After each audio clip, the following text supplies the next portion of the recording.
Hi all, welcome back to Desi Bloom and Bite. మన backyard గార్డెన్లో harvest చేసుకున్న దోసకాయలు అయితే ఈ ఒక్క దోసకాయ పాత నుంచి ఎన్ని దోసకాయలు వచ్చాయి అనేది అయితే ఎక్కడ స్కిప్ చేయకుండా వీడియో మొత్తం చూడండి. ప్రతి తీగకి కాయలే, మొత్తం ఎక్కడ చూసినా కాయలే కనిపిస్తున్నాయి కదా. ఇలా రావడానికి మనం 3G కటింగ్ చేసుకుంటే బాగా హెల్ప్ అవుతుంది.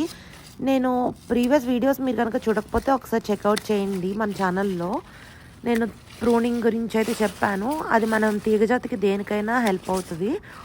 3G కటింగ్ అంటే ఏం లేదు, ఫస్ట్ మనం సీడ్ పెట్టుకుని మొక్క వచ్చిన తర్వాత ఒక తీగ అయితే వస్తుంది కదా, అది ఫస్ట్ జనరేషన్ తీగ అంటాము. ఆ ఫస్ట్ జనరేషన్ తీగను మనకి అన్నీ కూడా మేల్ ఫ్లవర్సే వస్తాయి. దాన్ని కనుక ప్రూన్ చేసుకుంటే దాని నుంచి మనకి 2 స్టెమ్స్ కానీ 3 స్టెమ్స్ కానీ మళ్ళీ సైడ్ బ్రాంచెస్ రావడం అయితే స్టార్ట్ అవుతాయి. వన్స్ అలా సైడ్ స్టెమ్స్ రావడం స్టార్ట్ అయిన తర్వాత వాటికి ఎలా వస్తాయంటే సెకండ్ జనరేషన్లో హాఫ్ అండ్ హాఫ్ వస్తాయి. సగం మేల్ ఫ్లవర్స్ వస్తాయి, సగం ఫీమేల్ ఫ్లవర్స్ వస్తాయి. ఓకే, తర్వాత మనం ఒక 2-3 కాయలు పిందెలు వచ్చిన తర్వాత వాటిని మళ్ళీ మనం ప్రూనింగ్ చేసుకుంటే దాన్ని 3G కటింగ్ అంటాము.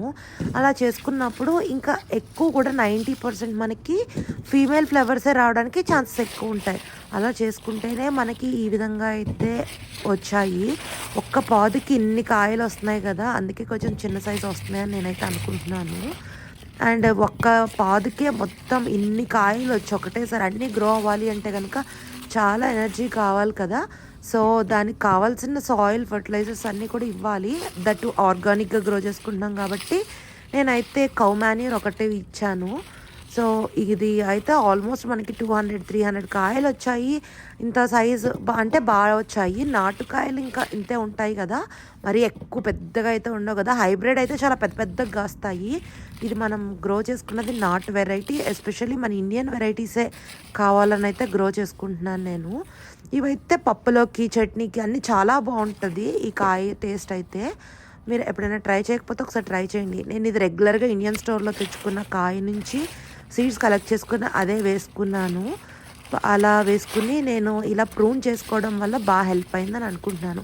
ఈ టిప్ ఎవరికైనా హెల్ప్ అవుతుందేమో చూడండి. ఇండియాలో అయినా ఇక్కడైనా ఎవరైనా ఈ ప్రూనింగ్ 3G కటింగ్ ప్రూనింగ్ అయితే చేసుకోవడం వల్ల మనకి ఎక్కువ ఈల్డ్ అయితే వస్తుంది. చిన్నగా కాసినా ఓకే, బట్ మనకి కాయలు మంచిగా వస్తే ఆర్గానిక్గా గ్రో చేసుకుంటే చాలు కదా, అట్లా. అండ్ ఇంకా నేను ఇన్ని కాయలు ఏం చేస్తాను అనేది అయితే నేను షేర్ చేసుకుందాం అనుకుంటున్నాను. బట్ ఎవరికైనా హెల్ప్ అవుతుందేమో అని చెప్పి నేను చెప్తున్నాను. కానీ ఇది యాక్చువల్లీ చేసింది చెప్పకూడదు అంటారు కదా మనం ఏమైనా, అలా అని షేర్ చేయలేదు నేను ఇన్ని రోజులు.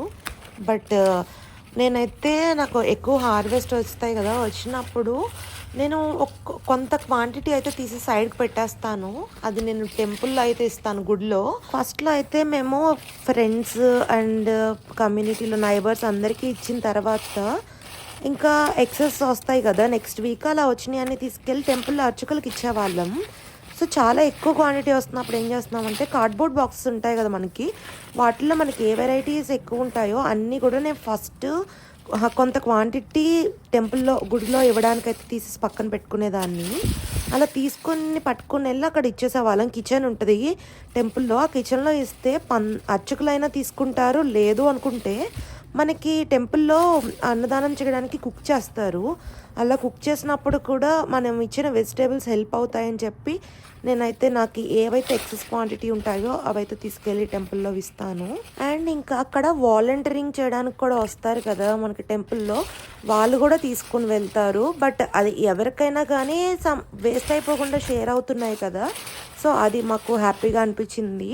అండ్ ఇలా ఎక్కువ క్వాంటిటీ వచ్చి వాటిని ఏం చేయాలో తెలియదు అనుకున్న వాళ్ళు ఈ విధంగా అయితే ట్రై చేయండి. కొన్ని నేనైతే ఫ్రీజ్ కూడా చేసుకున్నాను. ఏంటంటే మనం ఎప్పుడు కూడా మనం ఫస్ట్ ఏరేసుకుని తర్వాత మిగిలిన దేవుడికి ఇవ్వడం అనేది రాంగ్ అని నేనైతే అనుకుంటాను. నేను ఫస్ట్ దేవుడి కోసం అని చెప్పి సపరేట్గా తీస్తాను. అది గుడికైనా, వాలంటీరింగ్కైనా, అర్చకులకైనా, ఎవరికైనా వెళ్ళనివ్వండి. ఫస్ట్ అయితే మనం సపరేట్ చేసేసి అవి పక్క పెట్టుకున్న తర్వాత రిమైనింగ్ మనం మన ఇష్టం వచ్చినట్టు చేసుకోవచ్చు. నేను షేర్ చేసుకున్న 2 టిప్స్ కూడా హెల్ప్ అవుతాయి అనుకుంటున్నాను. చూడండి ఎన్ని దోసకాయలు అయితే హార్వెస్ట్ చేసుకున్నాము. ఇక్కడ కొన్ని గోంగూర చెట్ల దగ్గర ఉంటాయి కదా, అక్కడే కూడా హార్వెస్ట్ చేసుకొచ్చాను. మొత్తం అన్నీ కలిపి నేనైతే 70+ ఉన్నాయి అనుకుంటున్నాను. మీరు ఎవరైనా కౌంట్ చేస్తే కనుక ఎన్ని కాయలు ఉన్నాయనేది కమెంట్ చేయండి. వీడియో నచ్చినట్లయితే ఫ్రెండ్స్ అండ్ ఫ్యామిలీ మెంబర్స్కి షేర్ చేయండి.